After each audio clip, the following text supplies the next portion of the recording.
जिनको मान सम्मान हजारों साल से ब्राह्मणों ने नहीं दिया था, जब उनको इस्लाम को मानने वाले सूफी संतों ने मान सम्मान दिया तो उन लोगों ने इस्लाम को स्वीकार किया। ब्राह्मण कहते हैं तलवार के दल पर मुसलमानों ने, मुगलों ने इस्लाम बढ़ाया, तलवार के दम पर नहीं बढ़ाया। और अगर तलवार के दम पर बढ़ाया तो इतिहास में एक भी ब्राह्मण तो शहीद होना चाहिए था तलवार के दम पर धर्म परिवर्तन रोकने के लिए, लेकिन एक भी ब्राह्मण इतिहास में शहीद नहीं हुआ जिसने तलवार के दम पर जो धर्म परिवर्तन हो रहा था उसको रोकने के लिए शहीद हुआ हो।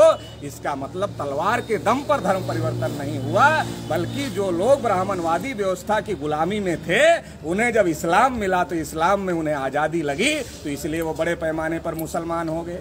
केवल मुसलमान नहीं हुए, पूरा का पूरा पंजाब सिख हो गया। सिख कोई विदेशी धर्म नहीं है, यहीं का है। उन्होंने ब्राह्मणवादी व्यवस्था को लात मारा, सिख हो गए, कुछ लोग बुद्धिस्ट हो गए, कुछ लोग जैन धर्म हो गए, कुछ लोग लिंगायत धर्म हो गए। तो जिसको जो रास्ता मिला, मान लो आपको एक कमरे में बंद कर दिया जाए, इस गर्मी में चारों तरफ से बंद कर दिया जाए, तो अगर आपको रोशनदान भी निकलने लायक दिखेगा तो आप उससे निकल के भागोगे, क्योंकि आप गर्मी जब लगेगी अंदर तो आपका दम घुटेगा, और जब दम घुटेगा तो जो भी रास्ता दिखेगा उससे आप निकलोगे। वैसे जो ब्राह्मणवाद की गुलामी थी, छुआछूत, अंधविश्वास, पाखंड और इसके ऊपर जो गुलामी थी, इस गुलामी के कमरे में जो लोग बंद थे, जिनका दम घुट रहा था, जिसको इस्लाम की रोशनी दिखी उधर चले गए, जिसको सिख की रोशनी दिखी उधर चले गए, जिसको लिंगायत की रोशनी दिखी उधर चले गए, जिसको बुद्ध की रोशनी दिखी उधर चले गए, जिसको जैन की रोशनी दिखी उधर चले गए। और इसकी वजह से भारत में करोड़ों मुसलमान हैं, वो हमारे ही भाई हैं। लेकिन भाई को भाई से लड़ाया जा रहा है, और भाई को भाई से लड़ा करके 3.5% ब्राह्मण जो विदेशी हैं, दोनों भाइयों के दुश्मन हैं, वो इस देश में राज कर रहे हैं। हम मुसलमानों से लड़ रहे हैं, मुसलमान हमसे लड़ रहे हैं। मुसलमानों की हालत खराब हो गई। सच्चर कमीशन ने कहा इनकी हालत अनुसूचित जाति से भी ज़्यादा खराब है। मतलब देश में मुसलमानों को कुछ नहीं मिला, हम पिछड़े वर्ग के लोगों को कुछ नहीं मिला, क्योंकि हमारी तो गिनती ही नहीं हुई। हम दोनों लड़ रहे हैं, SC ST OBC के लोग मुसलमान से लड़ रहे हैं, मुसलमान SC ST OBC से हिंदू मुस्लिम के नाम पर लड़ रहे हैं। हम दोनों लड़ रहे हैं, दोनों का नुकसान हो रहा है, और फायदा लड़ाने वाले जो 3.5% ब्राह्मण हैं उनका हो रहा है। तो इस बात को हम लोगों को समझने की जरूरत है, और इस बात को समझ करके एकजुट होने की जरूरत है।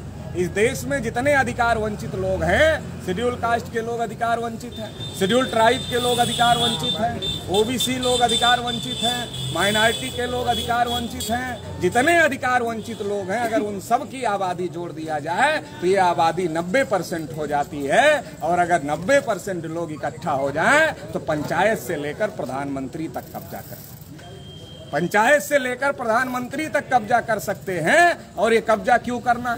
कब्जा इंसाफ कायम करने के लिए करना है, कब्जा अन्याय करने के लिए नहीं करना है कि उन्होंने हमारे ऊपर अन्याय किया तो हम भी उनके ऊपर अन्याय करें। अन्याय करने के लिए कब्जा नहीं करना, इंसाफ न्याय कायम करने के लिए कब्जा करना। हम तो किसान हैं, किसान तो किसी के हक पर कब्जा कर ही नहीं सकता। किसान तो अपनी फसल बेचता है, पहले तौल कर दे देता है, ऊपर से थोड़ा और देता है, कौन ले जा भाई, कम ना हो। तो हम तो किसान हैं, तो हम किसी के हक पर कब्जा नहीं करना चाहते, लेकिन अब हम लोग ये बर्दाश्त भी नहीं करना चाहते कि हमारे हक पर 3.5% ब्राह्मण कब्जा करे रखे।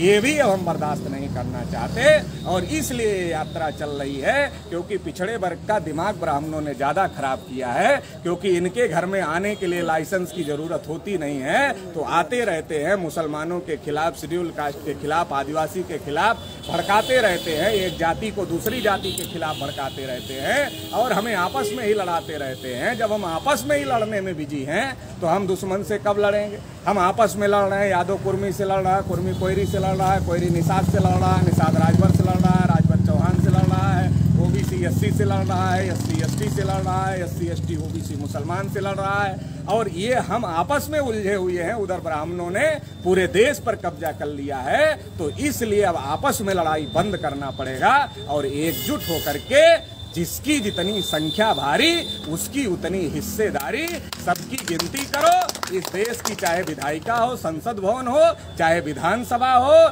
चाहे हाई कोर्ट सुप्रीम कोर्ट हो, चाहे मीडिया अखबार टीवी चैनल हो, चाहे कल कारखाने उद्योग धंधे हो, चाहे जगह जमीन हो, हर जगह जिसकी जितनी संख्या है उसको उतना हिस्सा मिलना चाहिए।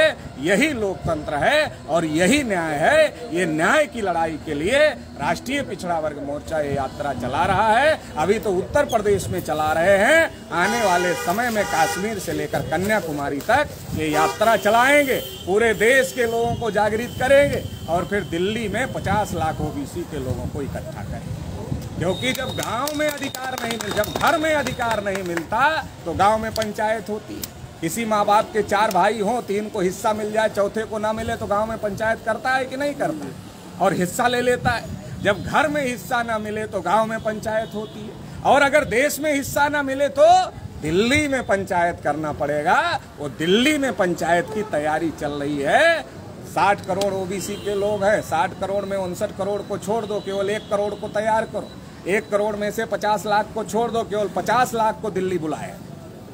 पहले से दिल्ली में जगह नहीं। जिस दिन 50 लाख संसद घेरने पहुंच गए ना, उस दिन दिल्ली में हंगामा खड़ा हो जाए। और जब दिल्ली में हंगामा खड़ा होगा तो पूरे देश के 60 करोड़ ओबीसी को पता चल जाएगा कि ओबीसी अपने हक अधिकार के लिए खड़ा हो गया। शेड्यूल कास्ट को पता चल जाएगा, आदिवासी को पता चल जाएगा, मुसलमान को पता चल जाएगा, सिख को पता चल जाएगा, सबको पता चल जाएगा कि अब इंसाफ की लड़ाई हो रही है। तो सब एकजुट हो जाए, और जब सब एकजुट हो जाएगा तो इस देश में केवल सत्ता परिवर्तन नहीं होगा, व्यवस्था परिवर्तन हो जाएगा। जो हजारों साल से नहीं हुआ वो हो जाएगा। जो ऊपर है वो नीचे चला जाएगा, जो नीचे है वो ऊपर चला जाएगा। जो 3.5% ब्राह्मण हैं, जो मोटे हुए हैं खा खा करके हमारा, वो 3.5 तक आ जाएंगे। जो अभी 80% कब्जा है, ओबीसी की 60% तो 60% मिल जाएगा, मुसलमान 15%, 15% मिल जाएगा, शेड्यूल कास्ट 15%, 15। जिसकी जितनी संख्या है उसको उतना हिस्सा मिलेगा और न्याय होगा। आखिरी बात कहकर अपनी बात समाप्त करें।